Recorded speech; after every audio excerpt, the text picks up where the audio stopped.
नमस्कार. आजचा टॉपिक आपण पाहणार आहोत शब्दांच्या जाती. त्याच्यामधील पहिला प्रकार आपण पाहतोय. शब्दांच्या जाती आपण एकूण पाहिल्या तर त्या 8 जाती आहेत आणि त्याच्यामध्ये 4 विकारी आणि 4 अविकारी अशा पद्धतीने शब्दांच्या आपल्याला जाती पाहायच्या आहेत. तर नाम, सर्वनाम, विशेषण, क्रियापद या विकारी किंवा त्याला आपण सव्यय म्हणतो, कारण ते लिंग, वचन, विभक्तीनुसार त्यांच्यामध्ये बदल होतो. तर अविकारी किंवा ज्यांना अव्यय म्हणतो त्यांच्यामध्ये तो बदल होत नाही. अशा प्रकारे शब्दांच्या एकूण 8 जाती याच्यामध्ये दिलेल्या आहेत. त्यातला आपण पहिला प्रकार आजच्या घटकामध्ये अभ्यासणार आहोत, तो म्हणजे नाम.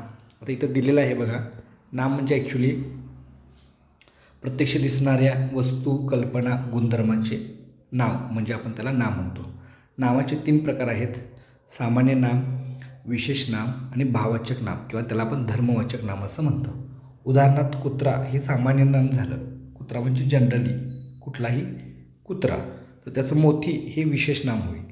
आणि भाववाचक नाम किंवा धर्मवाचक नाम म्हणजे कुठल्याही व्यक्तीचं, प्राण्याचं गुण किंवा त्याला आपण धर्म म्हणजेच गुण याच्या धर्म किंवा गुण किंवा भाव त्याला आपण भाववाचक नाम. उदाहरणार्थ कुत्रा हा प्रामाणिक असतो, पण प्रामाणिकपणा हा त्याचा गुण झाला. अशा पद्धतीनं सामान्य नाम म्हणजे कुत्रा येईल, त्याचं विशेष नाव मोती येईल.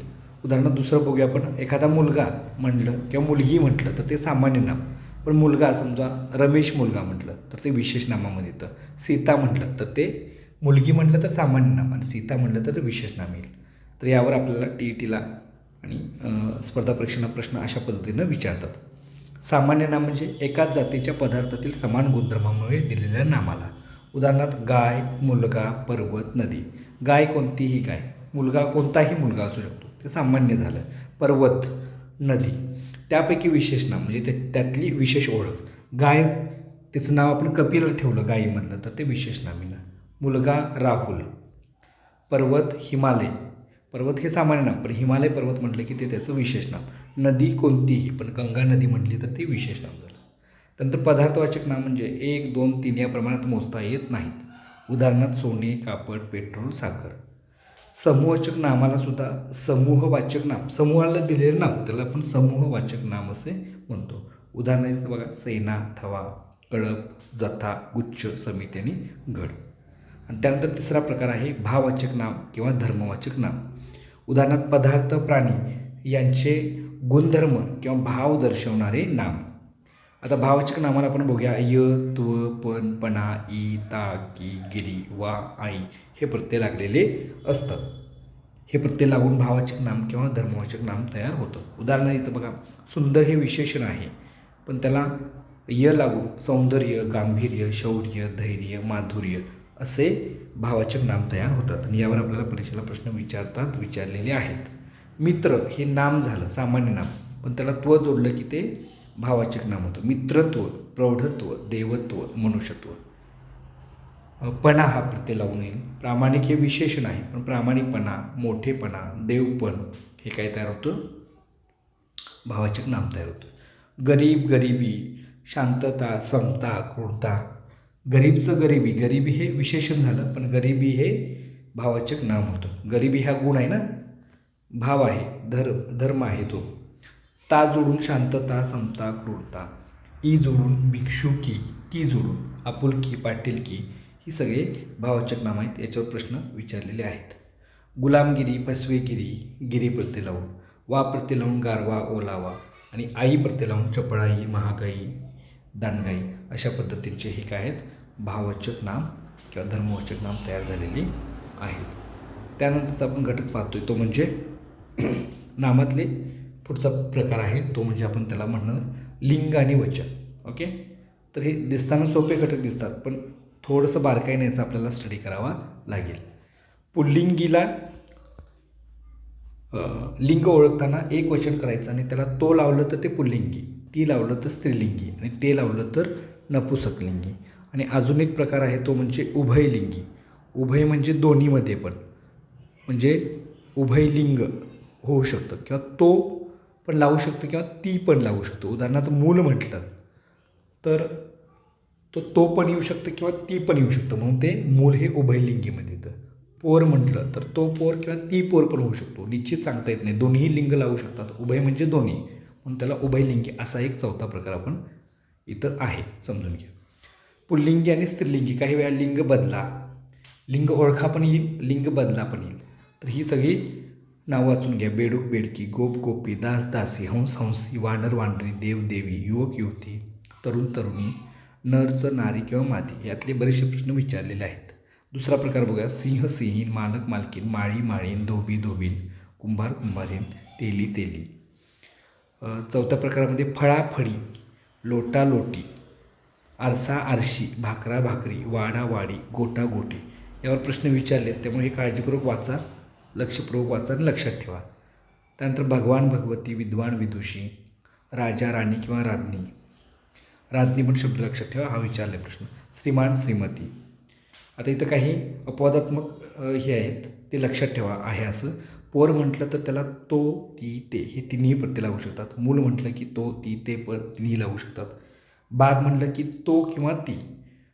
तसंच ढेकर तो किंवा ती हे दोन्ही लागू शकतात. वेळ, तंबाखू, मज्जा आणि व्याधी, याला तो आणि ती दोन्ही प्रत्यय लागू शकतात. नेत्र आणि हरिण हे दोन शब्द असतात, त्याला तो पण लागतं आणि ते पण लागू शकतो. तर दोन्हीही ते लक्षात ठेवा, वाचताना त्या पद्धतीनं वाचा. पर्यायामध्ये आपल्याला 4 पर्याय देतात, त्यामुळं ते व्यवस्थित एलिमिनेशन करता येतं. 7व्या प्रकारामध्ये बघूया आपण. सेवक सेविका, लेखक लेखिका, गायक नायक नायिका, बालक बालिका, नर्तक नर्तिका, गायक गायिका, शिक्षक शिक्षिका, संपादक संपादिका, अशा प्रकारचे प्रश्न आहेत. काही वेगळी रूपं इथं दिलेली आहेत. उदाहरणार्थ ही पाठच करा. उंट उंट, सांडणी, वाघ्या मुरळी, रेडा म्हैस, विदूर विधवा, साधू साध्वी, बोका भाटी, गवळी गवळण, एडका मेंढी, वीर वीरांगणा, जनक जननी, बोकड शेळी, कवी कवयित्री, मोर लांडोर, वर वधू, व्याही विहीन, खोंड कालवड, बोका मांजर, पत्रकार पत्रकर्ती, अशा पद्धतीची काही वेगळी रूपं आहेत. ती पाठच करायची, लक्षातच ठेवायची. अजून एक नियम आहेत, 2 नियम एक्सेप्शनल आहेत. सामासिक शब्दाचे लिंग शेवटच्या लिंगाप्रमाणे ठरवायचं. उदाहरणार्थ मीठ भाकर, यात 2 शब्द असलं तर शेवटचा शब्द भाकर आहे तर ती भाकर म्हणतो, म्हणून हे स्त्रीलिंग येतं. बाहू बहीण, भाऊ पुल्लिंग येतं, बहीण स्त्रीलिंग येतं, पण शेवटचं बहीण आहे त्यामुळे त्याच्यावरून ती बहीण म्हणून तो सामासिक शब्द येतो, ती येतं, म्हणजे तो स्त्रीलिंगी झाला. इंग्रजीतून जे मराठीत आलेले शब्द आहेत त्याचे लिंग ठरवताना इंग्रजीचं मराठीमध्ये ट्रान्सलेट करायचं. ट्रंक इंग्लिशमध्ये आहे पण मराठीत तो शब्द आहे पेटी, त्यामुळे ती पेटी. बॉल चेंडू, तो चेंडू. ऑफिस इंग्रजी शब्द आहे, तो मराठीत करूनच त्याला तो ती ते प्रत्यय कुठला असेल तो लावायचा. ऑफिसला कार्यालय तर ते कार्यालय, अशा पद्धतीने हे लिंग झालं. त्या ठिकाणी पर सवर्ण यावर पण एखादा शब्द येतो तर अनुस्वारानंतर पहिला नियम काय सांगतो, अनुस्वारानंतर जे अक्षर आलेले आहे त्या गटातलं अनुनासिक काय करायचं घ्यायचं. उदाहरणार्थ गंगामध्ये अनुस्वारानंतर ग आले तर गच्या वर्गातला अनुनासिक न येते म्हणून गंगाचं गंगा, तर हे लक्षात ठेवा. गंगा, घंटा, छंद, चंचल, संबंध, शंकर, हे त्या अनुस्वारानंतर जे अक्षर आले त्या अक्षरातलं शेवटचं अनुनासिक घेऊन ते अशा पद्धतीने लिहायचं. याच्यावर पण प्रश्न विचारलेला आहे. संयमचा तर हे उच्चार फक्त कसे होऊ शकतात हे लक्षात ठेवा. संयमचं संयम याला यासारखा उच्चार होतो. संयोग लिहिताना आणि उच्चार करताना त्यात फरक आहे. लचं संलग्न, सल्लाप, आणि र व श स ही अक्षर आल्यास व्या असा उच्चार होतो. उदाहरणार्थ संरक्षण लिहिताना असं लिहितो पण उच्चार करताना संरक्षण. संवाद, संशय, सिंह, संसार, अशा पद्धतीने त्याचा उच्चार देखील केला जातो. याच्यावर एखादा दुसरा प्रश्न विचारलेला नाही, वरच्या टॉपिकवर विचारलेला आहे, तर विचारला तर उच्चार कसा होऊ शकतो असं पण आपला प्रश्न तयार होईल. त्यानंतर हे वचन, एकवचन आणि अनेकवचन. आता इथं महत्त्वाचं नियम बघा, फक्त सामान्य नामाचेच अनेकवचन होते, भाववाचक आणि विशेष नामाचे अनेकवचन होत नाही. ऑब्वियसली होत नाही. का होत नाही, कारण भाववाचकमध्ये गुण सांगितलं जातो, त्याचं अनेकवचन होणार नाही. आणि विशेष नामाचं समजा कुत्राचं मोती कुत्रा म्हणतात तर त्याचं अनेकवचन होऊ शकणार नाही, कारण तो एकच असतो. तर हे लक्षात ठेवा. आता काही उदाहरणं इथं दिलेली आहेत बघा. फळा फळे, मळा मळे, मासा मासे, ससा ससे, डबा डबे. त्यानंतर हे नियम आहेत. आकारांत सर्व पुल्लिंगी नामाची दोन्ही वचने सारखीच असतात.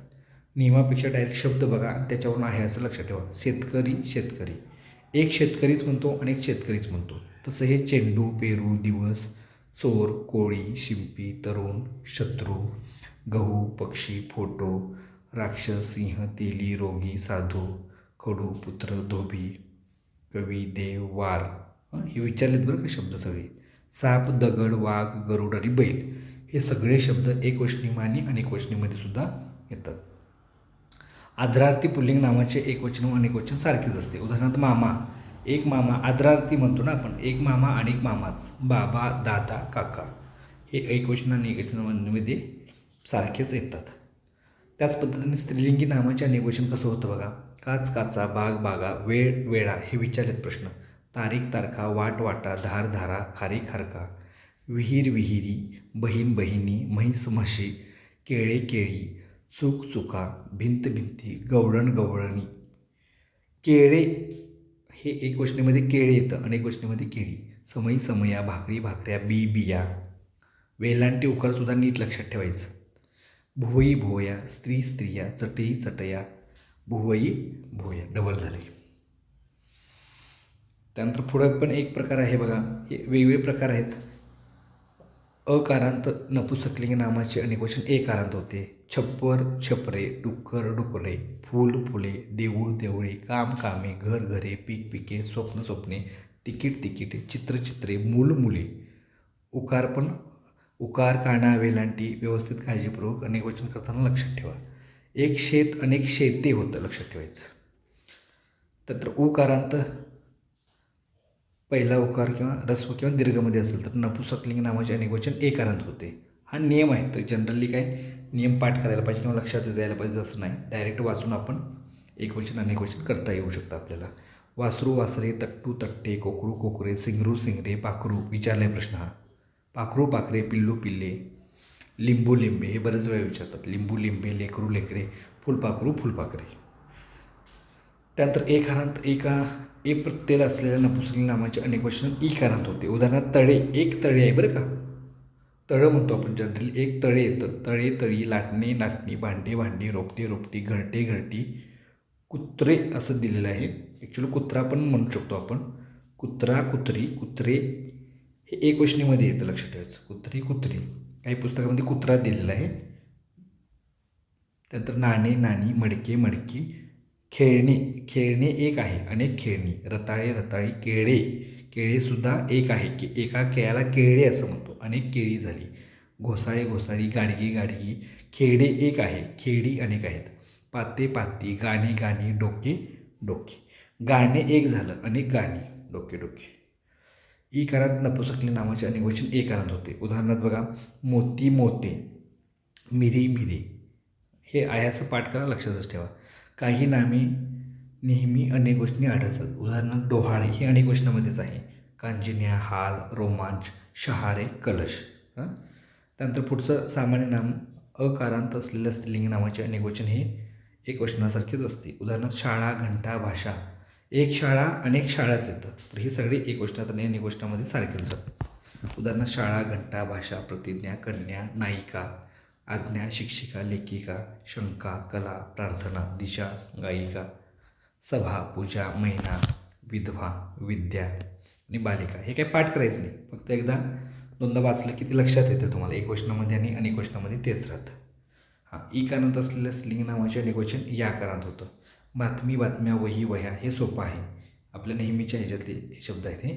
मधमाशी, मधमाशा, मिशी, मिशा, सुट्टी, सुट्ट्या. विचारलेत हे प्रश्न. स्त्री, स्त्रिया, खाडी, खाड्या, गल्ली, गल्ल्या, कैरी, कैऱ्या. तर हा पण यावर पण प्रश्न बऱ्याच वेळा विचारतात. उकारांत स्त्रीलिंग नामाचे अनेकवचन वाकारांत होते. नियम काय विचारत नाहीत आपल्याला, डायरेक्ट ते शब्द लक्षात ठेवा. पिसू, पिसवा, उवा, जळू, जळवा, सासू, सासवा, जाऊ, जावा. अशा पद्धतीनं नाम या प्रकारचे उपप्रकार आपण पाहिलेले आहेत. व्यवस्थित अभ्यासा. या प्रत्येक टॉपिकवर प्रश्न विचारलेले आहेत. काळजीपूर्वक काढलेल्या नोट्स आहेत 2-3 पुस्तकातले एकत्रितकरण करून. तसंच 8 दिवसाची आपली कालपासून एक बॅच सुरू आहे. तुम्हाला 8 ते 10 दिवसामध्ये मराठीचा संपूर्ण सिलेबस कवर करून दिला जाईल. असे प्रत्येक विषयाचे 8-8 दिवसाचे किंवा गणितासारख्या विषयाला जास्त वेळ लागेल. तर मराठीचं झाल्यानंतर गणित विषयाचं स्पेशल बेसिकपासून आपण सुरू करणार आहोत. साधारणतः 15 मार्चपासून. तुम्ही स्पेशल बॅचला जॉईन होऊ शकता. नसेल तर हे यूट्यूबला सगळे यूट्यूबवर आपले मेन इम्पॉर्टंट TETसाठी आवश्यक असणारे लेक्चर्स व्हिडिओ रेकॉर्डेड व्हिडिओ मी पाठवतो. तुमच्या वेळेनुसार तुम्ही ते बघू शकता. आणि सुट्टीच्या कालावधीमध्ये एखादं लेक्चर मी याच्यावर घेऊ शकतो. ओके, यूट्यूबवर लाईव्ह घेऊ शकतो. धन्यवाद.